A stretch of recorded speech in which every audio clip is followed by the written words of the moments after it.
السلام علیکم دوستو، قادیانیت وہ سب سے خطرناک کلٹ ہے جس کا مقصد مسلمانوں کو دائرہ اسلام سے خارج کروا کے قادیانی جماعت کا حصہ بنانا ہے تاکہ اس ناپاک کلٹ کی افرادی قوت میں اضافہ کر کے پیسہ کمایا جا سکے، اور جس کی واضح مثال قادیانی جماعت میں رائج 100 سے زیادہ قسم کے چندے ہیں جن کا ادا کرنا ہر قادیانی جماعت میں شامل ہونے والے پر لازم ہے۔ اور سب سے گھناؤنی بات یہ ہے کہ وہ پیسہ جو کہ چندے کی صورت میں غریب قادیانیوں کی جیبوں سے جھاڑا جاتا ہے، وہ صرف اور صرف قادیانی خلیفہ مرزا مسرور کی عیاشیوں کے لیے استعمال کیا جاتا ہے۔ اور دوستو، اب اسی پیسے کی مدد سے قادیانی جماعت کے سب سے بڑے مرکز قادیان میں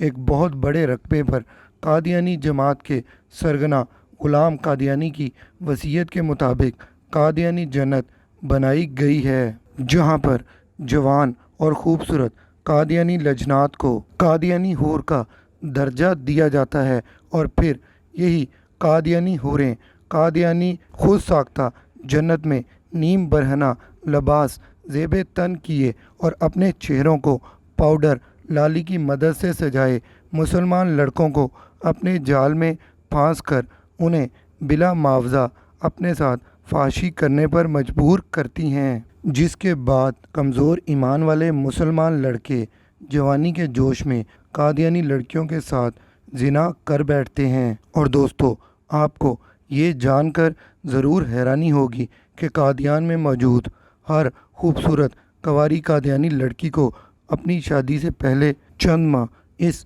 قادیانی خود ساختہ جنت میں گزارنے ہی پڑتے ہیں تاکہ وہ اپنی تڑپتی ہوئی جوانی کے جوہر دکھا سکے۔ اور دوستو، کیا آپ جانتے ہیں کہ قادیان میں موجود اس جنت میں ہر روز آدھی رات کے وقت رقص و سرور کی ایک محفل بھی سجائی جاتی ہے، جہاں پر خاص طور پر حال ہی میں قادیانی جماعت میں شامل ہونے والے لڑکوں کو مدعو کیا جاتا ہے، جہاں پر وہ کھلے عام شراب اور شباب کے مزے لوٹتے ہیں، اور قادیانی حوریں اپنی اداؤں کے ایسے جال بچھاتی ہیں جن میں الجھ کر کمزور ایمان والے لڑکے قادیانی کلٹ کا حصہ بن جاتے ہیں۔ اور دوستو، اس موقع پر ان کمزور ایمان والے مسلمانوں کو اس بات کا احساس دلایا جاتا ہے کہ اگر وہ قادیانی جماعت میں شامل ہونے کے بعد مرزا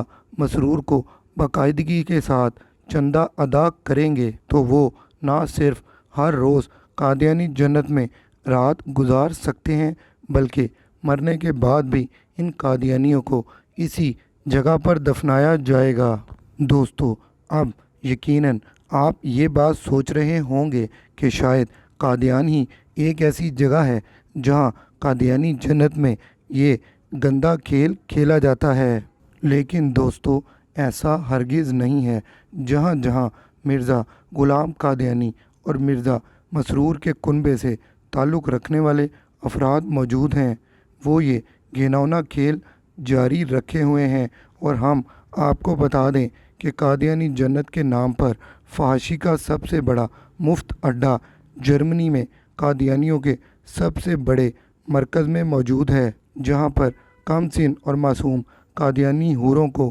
قادیانی خلیفہ مرزا مسرور کی راتوں کو رنگین بنانے کے لیے خاص طور پر رکھا جاتا ہے۔ اور یہاں تک بھی سننے میں آیا ہے کہ جرمنی میں کوئی ایسی خوبصورت قادیانی لجنہ موجود نہیں ہے جس کو قادیانی جنت کی حور کا درجہ دیا گیا ہو اور اس سے مرزا مسرور کی ملاقات نہ کروائی گئی ہو۔ قادیانی کلٹ میں یہ ننگا کھیل کوئی نئی بات نہیں ہے، اور جب سے اس کلٹ کی بنیاد رکھی گئی تب سے یہ سلسلہ جاری ہے۔ مرزا غلام قادیانی وہ پہلا شخص تھا جس نے قادیانیت میں فحاشی کو جائز قرار دیا، اور یہ سن کر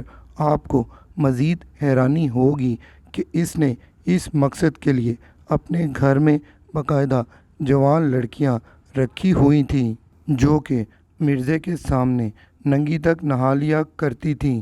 جبکہ کچھ تو ساری ساری رات مرزا کی خدمت میں گزار دیتی تھیں۔ اس کا ثبوت قادیانیوں کی اپنی کتاب میں بھی موجود ہے۔ دوستو، قادیانیوں کی مستند کتاب ذکر حبیب، جس کو مرزا غلام قادیانی کے رائٹ ہینڈ اور قادیانیوں کے سب سے بڑے مفتی صادق نے لکھا تھا، اس میں وہ مرزا غلام قادیانی کی سیرت اور کردار کا ذکر کرتے ہوئے لکھتا ہے کہ حضرت کے اندرون خانہ ایک نیم دیوانی سی عورت بطور خاتمہ کے رہا کرتی تھی۔ ایک دفعہ اس نے کیا حرکت کی کہ جس کمرے میں حضرت صاحب بیٹھ کر لکھنے پڑھنے کا کام کرتے تھے، وہاں ایک کونے میں کھرا تھا جس کے پاس پانی کے گھڑے رکھے تھے۔ وہاں اپنے کپڑے اتار کر اور ننگی بیٹھ کر نہانے لگ گئی۔ حضرت صاحب اپنے کام تحریر میں مصروف رہے اور کچھ خیال نہ کیا کہ وہ کیا کرتی ہے۔ جب وہ نہا چکی تو ایک خادمہ اتفاقاً آ نکلی۔ اس نے اس نیم دیوانی کو ملامت کی کہ حضرت صاحب کے کمرے میں اور موجودگی کے وقت تو نے یہ کیا حرکت کی؟ تو اس نے ہنس کر جواب دیا، اینو کچھ دیندا ہے، یعنی اسے کیا دکھائی دیتا ہے۔ دوستو، اسی طرح قادیانیوں کی ایک اور مشہور کتاب سیرت المہدی ہے۔ اس کے صفحہ نمبر 722 پر مرزا غلام قادیانیوں کی رنگ رلیوں کا ذکر کرتے ہوئے مرزا غلام قادیانی کی اپنی بیوی نصرت جہاں بیگم بیان کرتی ہے۔ ایک بوڑھی ملازمہ مسمات بانو تھی۔ وہ ایک رات جب خوب سردی پڑ رہی تھی، حضور کو دبانے بیٹھی۔ چونکہ وہ لحاف کے اوپر سے دباتی تھی، اس لیے اسے یہ پتہ نہ لگا کہ جس چیز کو میں دبا رہی ہوں وہ حضور کی ٹانگیں نہیں ہیں بلکہ پلنگ کی پٹی ہے۔ تھوڑی دیر کے بعد حضرت صاحب نے فرمایا، بانو آج تو بڑی سردی ہے۔ بانو کہنے لگی، ہاں جی، تدے تے تاڑیاں لتاں لکڑی وانگ ہوئیاں ہوئیاں نے، یعنی جی ہاں، جبھی تو آج آپ کی لاتیں لکڑی کی طرح سخت ہو رہی ہیں۔ ان واقعات سے یہ بات واضح ہو جاتی ہے کہ مرزا غلام قادیانی نے اپنی خدمت کے لیے نہ صرف خوبصورت عورتیں رکھی ہوئی تھیں بلکہ وہ تو اس کے سامنے ننگی تک نہا لیا کرتی تھیں۔ یہ تھے قادیانی جماعت اور قادیانی جنت کے کچھ شرمناک حقائق۔ اور آخر میں ہم صرف اتنا ہی کہیں گے کہ اللہ پاک آپ کو اور ہمیں قادیانی فتنہ سے محفوظ فرمائے، آمین۔